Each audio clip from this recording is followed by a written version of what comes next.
Today's video nga ay makukulayan na yung aming pilaang drawing na swimming dahil nga dito ay amin na itutuloy ito. Dahil nga sa mga nagdaambuan at taon ay puro drawing na lang yung aming swimming. Dahil na pag meron di makakasama ay hindi na tutuloy yung mga plano namin swimming. Kaya ito, kahit kami kakaunti ay talagang tuloy na to. At di nga ang makakalain ay nandito rin kami sa binangonan na tinatin na namin yung aming makasamahan. At maya lang ay nandito na nga yung aming sasakyan. Isa nga pala itong pick-up at ito kami sasakay sa likuran. At sana nga ay kami ay pagtubayan at gabayan na ating Panginoon Diyos na hindi tayo abutin ng ulan sa daan dahil na medyo may samaan ng panahon ngayon. Talaga madalas na ulan na yun dito sa aming lugar.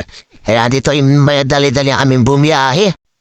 Dahil nga dadaanan pa namin yung aming kumpare sa Kalumpang dahil pagkahulang ay hindi masyado masaya kaya dinaanan namin to sa barangay Kalumpang ay na. Maya-maya lang ay nakakaw natin yan si Paring Bamos nga pala yung ating hinauntin sa may Kalumpang dahil nakukulangin kami. Sasaya pagkakaunti ang sumama dahil nga dyan ay dali-dali na rin kami bumiyahe. At dyan nga siya ay pinaglaro dahil late siya ay akin silang punutan. At agad-agad nga rin kami nagbiyahe na agad mga kaidolo. Dito nga ay moving forward na tayo.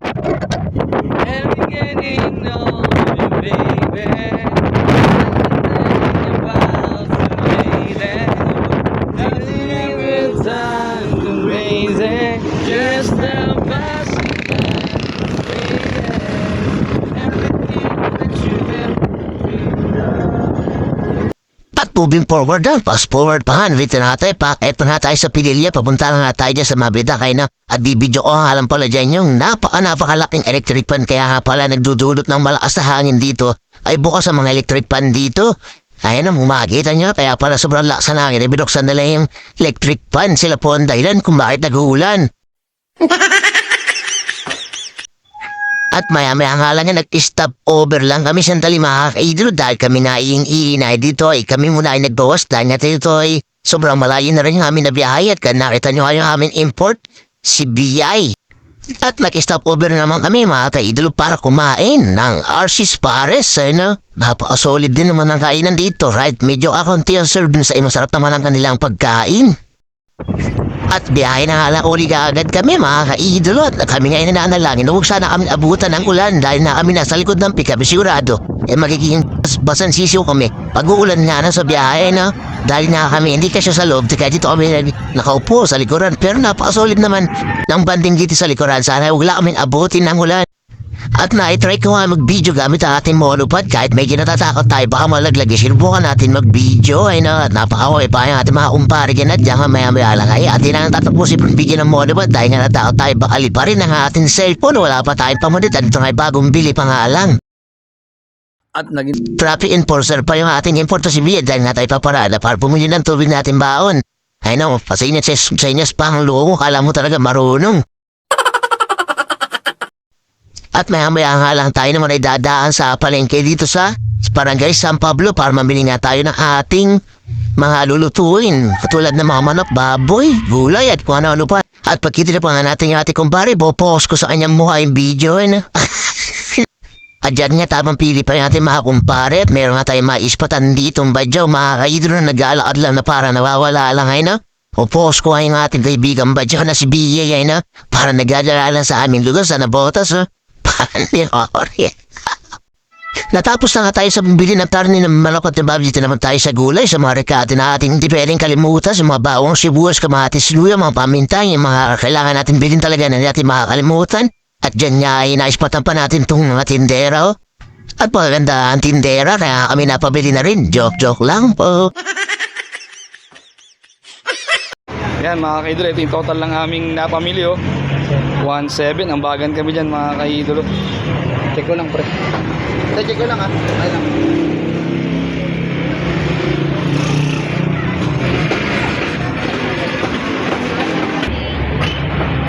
Yan okay mga kaidolo, tapos na yung aming pamimili. Diretso na kami naman ng aming destinasyon.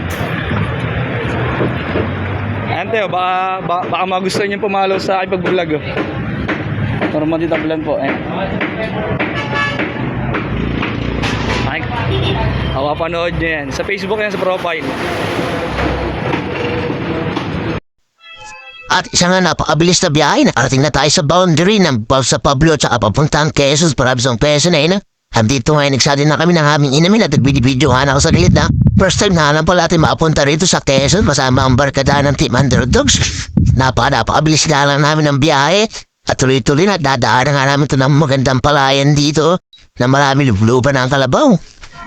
Super fast forward nga. Nandito na nga tayo sa Salmon, Batangas. Nadaan na tayo dito sa eskwela. Ano? Kami nga pala ay walk-in lang at wala kaming destination talaga na pupuntahan. Maghanap lang kami na napakagandang pwede namin paliguan, bandihan, pag-inuman. Dahil nga meron kami mga dalang talagang walking kami para maghanap lang ng magandang beach o beach resort na kami mapupuntahan. At nag-video nga ulit tayo dito gamit ang mono pa tayo na. Kahit nakakatakot ay atin ang gaya namin ito dahil nga para may mga makita namang ibang view sa ating vlog na hindi lang para mga mukha lang namin. Ayan na nga at muntik na nga madali ang ating mono pa danjit dahil sa pagbibidyo natin maya nga lang ngayon nabidyo natin tulog.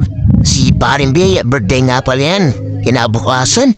At moving forward na mga kaidolo, meron na nga tayong titiginan dito na beach sa aming nadaanan ngayon. No? Kaya titignan natin kung talagang pwede na patok na to sa ating polasa na pwede na tayo mag-inom, magtayo ng tent, magbanding, nasama-sama, no? Inahan namin to at pagbukan niya dito ay meron na dito mga cottage kubo.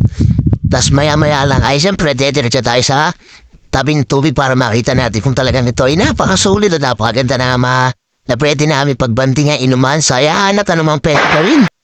At papakita ko nga sa inyo ang view dito sa tabing dagat na napanoorin yung mga kaidolo. Yun mga kaidolo, dito na nga tayo sa Batangas Beach and Resort mga kaidolo yun. Hey!